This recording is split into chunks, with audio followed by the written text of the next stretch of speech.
En ce début de XXIe siècle, il est de bon ton de lutter contre l'arriération, contre l'obscurantisme, contre le conservatisme fascisant.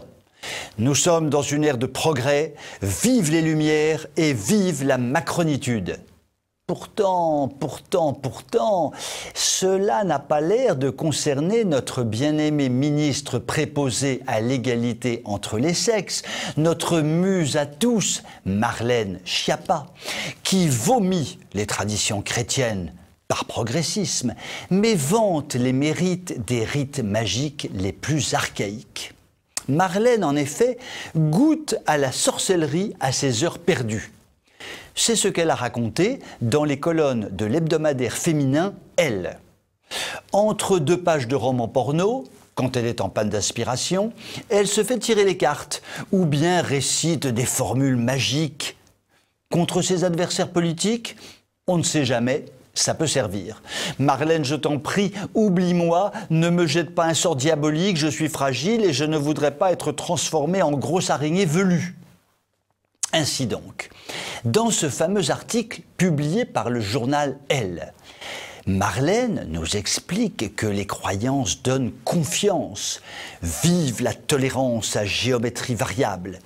Madame la ministresse a récidivé en publiant même une tribune dans le journal du dimanche pour réhabiliter la figure féministe de la sorcière.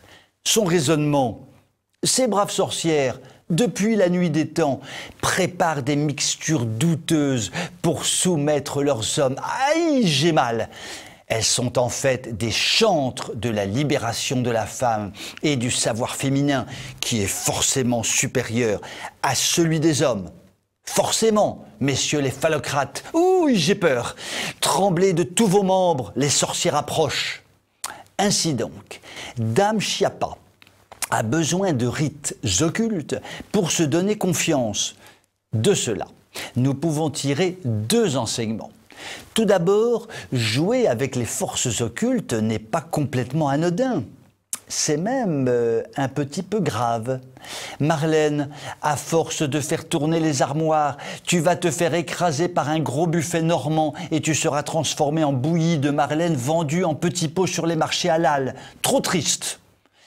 Secondo, il apparaît que Madame la ministresse n'est pas ce qu'on appelle un profil bien équilibré et à l'aise dans la vie pour avoir besoin de magie ou de sorcellerie.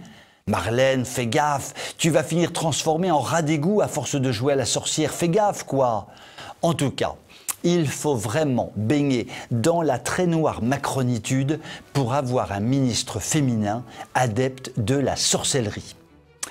Vous pouvez m'écrire si vous le voulez. À très bientôt.